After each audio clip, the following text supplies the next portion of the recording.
जहां फाल्टा में ही केंद्रीय बलों के जवान पहुंचे हैं मौके पर और सुरक्षा बलों ने लाठीचार्ज करके कैसे भीड़ को कंट्रोल किया, वो तस्वीर देखिए। यहां बीजेपी उम्मीदवार देवांशु पांडा को ईवीएम का निरीक्षण करने की अनुमति ही नहीं दी गई। रुपेश हमारे सहयोगी हमारे साथ है। रुपेश, इस बम्पर वोटिंग को लेकर ही मैंने गौतम सर से सवाल इसलिए किया क्योंकि एंटी इंकम्बेंसी फैक्टर को देखते हुए ये समझना बहुत जरूरी है। हालांकि एक और बात मैं इसमें ऐड ऑन करना चाहूंगी, जहां थोड़ी देर पहले प्रधानमंत्री नरेंद्र मोदी भी रैली को संबोधित कर रहे थे। हालांकि ऑफ कोर्स बंगाल नहीं थी वो जगह, लेकिन फिर भी उन्होंने ये कहा कि ये पहली बार है जब देखिए किस तरीके से बंगाल में चुनाव हो रहा है और बंगाल चुनाव के पैटर्न और माहौल को देखते हुए इस बार के चुनाव को लेकर बहुत कॉन्फिडेंट वो नजर आ रहे हैं। लेकिन वोटिंग के दौरान और वोटिंग के दिन जिस तरीके से बवाल हो रहे हैं उसमें अब कई गंभीर आरोप लगाए जा चुके हैं।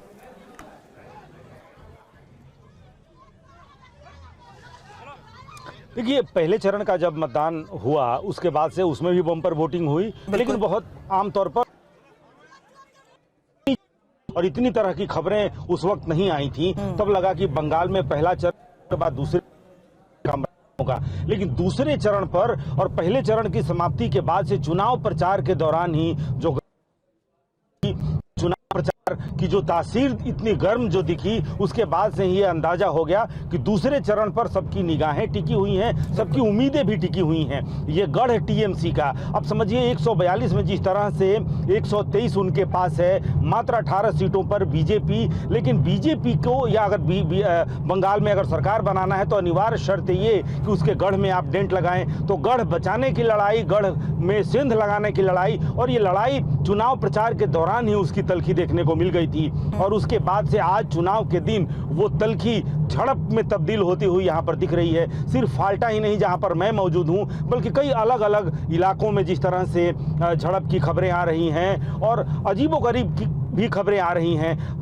इसके पहले शायद ही कभी देखा गया हो कि किसी भी पार्टी के नाम के उसके बटन के ऊपर टेप चस्पा कर दिया गया हो, उसे जाम कर दिया गया हो इस तरह, और वो भी तब जबकि सुरक्षा के इतने इंतजामात हैं। हर बूथ कैमरे की निगाह में है, 360 डिग्री का वो कैमरा लगाया गया है, तमाम सुरक्षा बलों की जद में हर कुछ है। उसके बावजूद अगर ऐसी घटना हो जाती है कि ईवीएम के ऊपर कोई टेप चस्पा कर दे किसी एक पार्टी के उम्मीदवार और उसके नाम के बटन के सामने ये कर दे, ये अपने आप में एक बड़ी घटना है। और यही कहा गया कि वोट देने को लेकर के चुनाव में मतदान हो रहा है, लोग बढ़ चढ़ कर हिस्सा ले रहे हैं क्योंकि ये निर्भीक बिना किसी डर के माहौल में चुनाव हो रहा है। लेकिन इस वक्त जो हंगामा हो रहा है और जिस तरीके से धमकियां दी जा रही हैं, क्या एक बार फिर से डर का माहौल पैदा करने की कोशिश हो रही है? करें सवाल उससे पहले पूर्वी बर्धमान के गालसी की वो तस्वीर जहां हंगामा ऐसा हुआ कि उपद्रवियों पर लाठीचार्ज करना पड़ा और सुरक्षा बलों ने उपद्रवियों को खदेड़ दी। लाठीचार्ज से पूरे इलाके में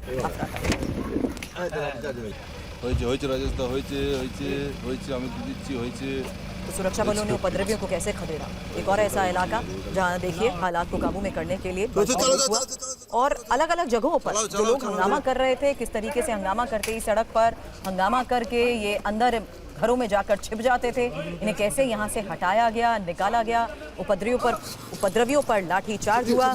और रवि शंकर दत्ता हमारे सहयोगी लगातार हमें बता रहे हैं कि ज़्यादातर ऐसे इलाके हैं जहां पर इसी तरह हंगामा होता रहा कि हालात को काबू में करने के लिए सुरक्षा बलों के एक्शन की ये तस्वीरें सामने आ रही हैं। और रवि, मैं क्योंकि आप जिस तरीके से बंगाल के चुनाव को कवर करते आए हैं, जिस तरीके से आपका वो होम टाउन है, आप खुद ये बात बार बार लाइव में कह रहे हैं कि ऐसा भवानीपुर में आपने कहीं नहीं देखा। लेकिन अब बिल्कुल चुनाव के आखिरी दिन, क्या आपको लग रहा है कि एक बार फिर से वही माहौल, वही डर पैदा करने की कोशिश हो रही है?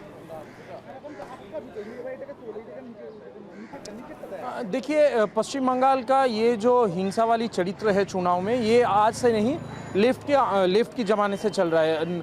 जब नक्सल आंदोलन हो रहा था उसके बाद से ये चरित्र पश्चिम बंगाल की है, जहां चुनाव में हिंसा होती है और उसका कभी घाटा नहीं होते दिखाई दे रहा है। ममता बनर्जी की सरकार जब आई है उसके बाद ये और भी बढ़े हैं। लेकिन इस बार पहली चरण का मतदान जब हुआ था, लोग चुनाव आयोग के वाहवाह कर रहे थे क्योंकि जो छुटपुट घटना घटे थे वो परसेंटेज की तौर पे 0.1% नहीं होते। लेकिन आज जो सेकेंड फेज की आखिरी चुनाव हो रही है पश्चिम बंगाल चुनाव में, ये जो फेज है इसमें जो घटना घट रही है आप देख सकते हैं, अभी भी फोर्स मेरे पीछे से जा रहे हैं, तो आप समझ सकते हैं कि माहौल इस बार इतना शांत नहीं है। और क्योंकि ये सेकेंड फेज की इलेक्शन है और बड़े बड़े नाम है, शुभेंदु अधिकारी, ममता बनर्जी, दोनों का भाग्य यहाँ से निर्धारित होगी। और ममता बनर्जी का अकेला सीट है, शुभेंदु अधिकारी का 2 सीट्स है। तो ऐसे सिचुएशन में भवानीपुर बोलिए, कोलकाता बोलिए, या तो 7 जिले में जहाँ पे इलेक्शन हो रहा है, ऐसा सिचुएशन होना मतलब है दोनों पक्ष से आंख बराबर है। कहीं पे तृणमूल कांग्रेस आरोप लगा रही है, कहीं पे बीजेपी आरोप लगा रही है, लेकिन ये जो रक्त रंजित चरित्र है, ये जो आंख दिखाने वाली चरित्र है, डर का चरित्र है, ये कहीं फिर से दिखाई दे रहा है। और इस बार चुनाव आयोग ने बहुत बम्पर वोटिंग करवाया, जैसा एक तरफ सही है, लेकिन जो झमेले हुए हैं वो भी नजर काटने वाली है। और उसमें भी खून बहा है, उसमें भी लाठीचार्ज हुई है, उसमें भी धक्का मुक्की हुई है, गाड़ी की तोड़फोड़ की गई। तो अगर ऐसा हो रहा है तो चुनाव में क्या बाकी जब पता लग जाएगा दीदी या मोदी। लेकिन आज के हालात जहां दूसरे राउंड में किस तरीके से अलग अलग बूथ पर आरोप के साथ साथ हंगामा हुआ और बल प्रयोग हुआ, उसकी एक एक तस्वीर हमने दिखाई। आप सभी हमारे साथ जुड़े उसके लिए बहुत बहुत शुक्रिया।